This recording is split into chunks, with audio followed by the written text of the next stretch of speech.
Good morning বন্ধুরা, আজ happy Sunday সবার জন্য আর আমার জন্য। তো দেখো, আজকে কিন্তু একটা নতুন টপিক নিয়ে চলে এসেছি। আমি কিভাবে গাছ লাগাই তোমাদেরকে। ছাদ বাগান আমি প্রত্যেক দিনই দেখাই, প্রায় দিনই। কিন্তু ওই ছাদ বাগান কিভাবে আমি বানিয়েছি ডাল থেকে। প্রত্যেকটা গাছ কিন্তু আমার ডাল থেকে বানানো, জানো তো। তো দেখো, আমি ফুরুস ফুলের একটা গাছ নিয়ে চলে এসেছি। এটা হচ্ছে পিঙ্ক কালারের। তো এই কালারটা না খুব সুন্দর। আমার কাছে আছে সাদা কালারের ফুরুস ফুল, তোমাদেরকে দেখিয়েছি, খুব সুন্দর ফোটে দেখবে। আর এটা হচ্ছে পিঙ্ক। অনেকবার ডাল আনলাম, লাগানো সেইভাবে লাগাতে পারলাম না। তো আজকে একটা নতুন টেকনিকে গাছটা কিন্তু আমি লাগাচ্ছি। তো দেখো, প্রচুর বালি নিয়ে এসেছি, লাল বালি যেটাকে বলে, আমরা যেটা বাড়ি বানাই সেই বালি। তো প্রথমে আগে কিন্তু জল বেরোনোর যে ড্রেনটা থাকে সেটা কিন্তু ঠিকঠাক করে নিতে হবে টবের মধ্যে। তার মধ্যে কিছুটা বালি দিয়ে দিলাম, আর তার সঙ্গে কিছুটা কিন্তু মাটিও দিয়ে দেবো। কারণ শুধু বালি দেবো না, অল্প মাটি দিলে আরও ভালো হয়। শুধু বালি দিলে জলটা তো চলে যাবে, একটুখানি যদি মাটি দিয়ে দিই না, ওটার মধ্যে মিক্স করে দিই, তো খুব ভালো হবে। আমি জানি না, আমি কাউকে দেখিনি, কিন্তু আমি নিজেই বলছি, আমি বালি দিয়ে লাগাতে দেখেছি। কিন্তু আমি এই ফার্স্ট এই এতটা বালি দিয়ে কিন্তু আমি চারা করছি। আমি আগে কিন্তু মাটির মধ্যেই চারা করতাম। তো এত যখন গাছ দেখেছো না, প্রত্যেকটা গাছই কিন্তু আমি ওই মাটির মধ্যেই কিন্তু চারা করেছি। তো এইবারে ভাবলাম যে একটু নতুন কিছু একটা করি। সবসময় যখন আমরা ফোনের মধ্যে দেখি যে বালির মধ্যে চারাটা খুব ভালো হয়, আর শেকড়টা খুব ভালো, খুব তাড়াতাড়ি কিন্তু চলে আসে। তো আজকে কিন্তু রুট হরমোন আমি ব্যবহার করব না। এখানে আমি একটু অ্যালোভেরা, যে আমার গাছ আছে সেই অ্যালোভেরার জেলটা কিন্তু ব্যবহার করব। তো অনেক কটাই ডাল কিন্তু নিয়ে এসেছি, জানি না লাগবে কি না। তো বালিতে আমি কোনোদিনই লাগাইনি, আজকে কিন্তু প্রথম। আর তোমাদের সাথে কিন্তু সেটাই শেয়ার করছি। যদি লেগে যায় অবশ্যই আবার ভিডিও দেবো। তোমরা কিন্তু দেখে নাও প্রসেসটা, আমি কিভাবে লাগাচ্ছি। তোমরাও কিন্তু ঠিক এইভাবেই লাগাবে, ঠিক আছে? তো যারা গাছ ভালোবাসো তারা হয়তো আমার থেকে আরও ভালো জানো। তো আমি যতটুকু জানি আমি ততটুকুই তোমাদের সাথে শেয়ার করছি বন্ধুরা। আর ওখানে যা মশা, মানে আমার নিচে না থাকতেই পারি না, নিচে এত মশা। ওপরে মানে মোটামুটি তাও একটু মশাটা কম, কিন্তু নিচে একদম বসতে দেয় না, এত মশা। একসঙ্গে 50টা 60টা মশা ধরে, জানো তো। তো আমি ওডোমস লাগিয়ে যেতে ভুলেই গেছিলাম, কারণ আমি ভাবছি সকাল সকাল গাছগুলো লাগিয়ে নিই, তারপর এক জায়গায় যাওয়ার আছে, জানো তো, খুব এমার্জেন্সি যাওয়ার আছে। তো সকাল কিন্তু এটা 6টার আগেই আমি উঠে গেছি। গাছের এত নেশা, রাত্রেবেলায় রাত 9টায় হাঁটতে বেরিয়ে কিন্তু লোকের কাছ থেকে কিন্তু ডাল ভেঙে নিয়ে এসেছি, চুরি করে নিয়ে এসেছি, জানো তো। কী করবো বলো, গাছপ্রেমীরা কিন্তু একটু গাছ চুরি করতে ভালোই বাসে। তো আমিও সেইভাবেই নিয়ে এসেছি, এর আগেও নিয়ে এসেছি। তো গাছটা অনেকটা বাইরের দিকে ছিল। এদিকে দেখো টিটুর বাচ্চাটাও চলে এসছে, যে কি করছে। আজ কয়েকদিন ধরে টিটুকে দেখতে পাচ্ছি না, মনটা খুব খারাপ, জানো তো। তো জানি না টিটু কোথায় চলে গেছে এখন। আমি তো পুরো মানে আমাদের আশেপাশে পুরো চত্বর পুরো খুঁজে এসেছি, জানো তো, পাইনি। তো দেখো, ফাইনালি আমার কিন্তু গাছগুলো কিন্তু লাগানো হয়ে গেছে। কিন্তু আমার মনে হচ্ছে যেন গাছগুলো যেন এক্ষুনি লেগেই গেছে, এত আনন্দ লাগছে, জানি না কী হবে। তো অবশ্যই তোমাদেরকে দেখাও। আর ওইগুলো কৌটোগুলো না, ছোটো ছোটো কৌটোগুলোও দেখো কিন্তু আমি লাগিয়ে ফেলেছি। এদিকে টিটুর বাচ্চাটা কিন্তু বাড়ির মধ্যে ঢুকে যাচ্ছে। আমার শ্বশুর থাকলে তো মেরে বার করে দিত ওদেরকে।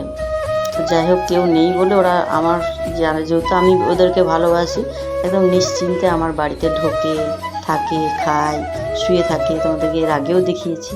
তো চলো, আমার মোটামুটি গাছ লাগানো হয়ে গেছে। আর ছাদের মধ্যে দেখো, এই একটা গাছ কিন্তু আমি কোকোপিট দিয়ে লাগিয়েছি। এটা তোমাদেরকে আর দেখানো হলো না, কারণ ভিডিওটা অনেকটা বড় হয়ে যাবে, তার জন্য কোকোপিট দিয়ে অল্প লাগিয়েছি, জানি না হবে কি না।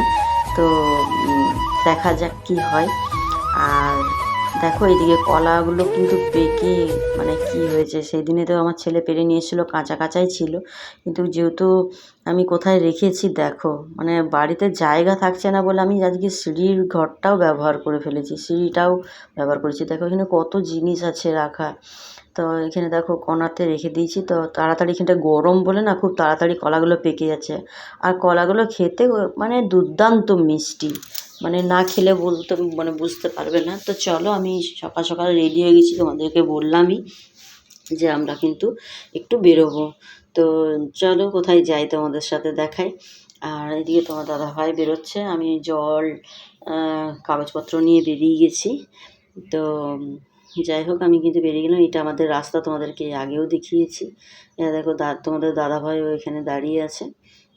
তো এরপর কিন্তু আমরা বেরোবো এই যে এইদিকে। আর আমাদের পেছন দিকটাতে একটা পুকুর আছে, যেটা তোমাদের ফাঁকা জমিটা দেখানো, পুকুর আছে। আর রাস্তাটাতে দিয়ে যখন যাচ্ছিলাম খুব ভালো লাগছিলো, হাওয়াটা খুব ভালো লাগছিলো। স্নান করে যাচ্ছিলাম তো পুরো চুলটা ভেজা ছিল। আর মেঘের আকাশটা দেখো কেমন, আর দুপাশারই গাছ, খুব ভালোই লাগছিল। জায়গাটা ছিল অনেকটাই ফাঁকা। এটা হচ্ছে কাণ্ডেশ্বরের রাস্তা। তো এই দিক দিয়েই আমরা বেশি যাই, কারণ এই দিকটা একটু শর্টকাট হয়, তো ওই জন্য। তো যাই হোক, জিটি রোডে চেপেই গেলাম। আর এত হাওয়া দিচ্ছিলো, ভাবছিলাম ফোনটা যদি পড়ে যায় তাহলে তো আমার বর আমাকে একদম মানে আর কিনে দেবে না, আমার ভিডিও করা শেষ। তো যাই হোক, যেমনই হোক, তো দেখো ফাইনালি কিন্তু আমি যেখানে আসার জন্য রেডি হয়ে এসেছিলাম সেখানে চলে এসেছি। আরে বাবা, ঘুরতে আসিনি গো, দেখো ডাক্তার দেখাতে এসেছি। শরীরটা খুব খারাপ আছে বলেছে, কিন্তু আমি ডাক্তার কয়েকদিন তোমাদের সাথে ভিডিও করতে পারিনি, তোমরা দেখেইছো। এই ডাক্তার দেখানো হয়ে গেল। আর এইখানে দেখো কত বৃষ্টি পড়ছে, তাই আমরা পেট্রোল পাম্পের ওখানে দাঁড়িয়েছিলাম। তো অনেক লোকও ছিল, মানে কেমন লাগছিল ভিডিও করতে, তাই কোনো রকম একটুখানি ভিডিও করলাম। তো লজ্জা করলে কোনো কাজই হয় না। তো চলো দেখো, আমরা বৃষ্টিতে ভিজবো না বলে এখানে দাঁড়িয়ে আছি, কিন্তু প্রচুর ঝির দিচ্ছিলো বলে মাথাটাও ভিজে যাচ্ছিলো।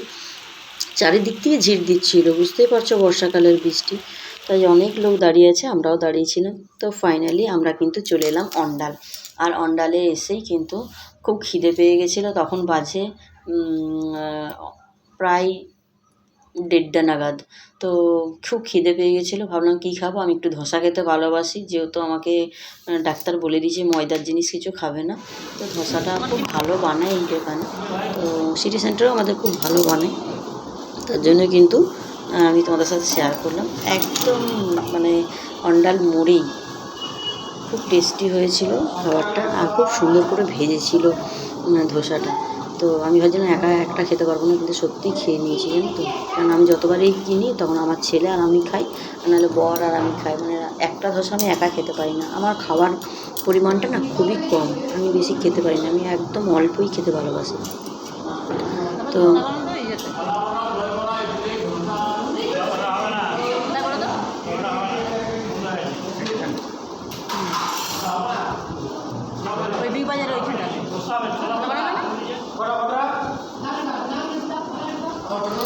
আমি বলছিলাম, যেহেতু আমাদের সিটি সেন্টারেও খুব ভালো বানায়।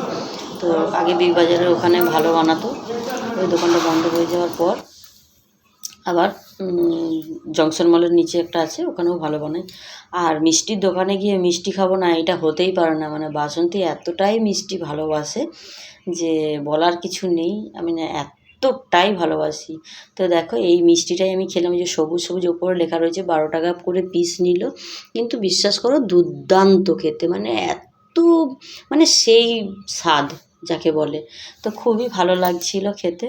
আর আমাকে মিষ্টিও ডাক্তার বারণ করছে, কিন্তু আমি মিষ্টি ছাড়া মরেই যাবো, জানো তো। আমাকে কিছু দিক না দিক, আমাকে যদি সারাদিনে 3-4টে করে মিষ্টি দেয় তাহলে আমি খুব খুশি, খাবার পর পর।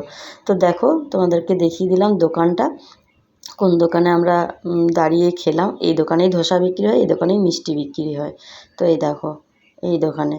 তো সেটা ছিল একদম অন্ডাল মোড়েই, দেখলে ব্রিজটা। এই দেখো আমি একটা করে মিষ্টি নিয়ে নিয়েছি, বর বকছে, তাও আমি তো খাবোই।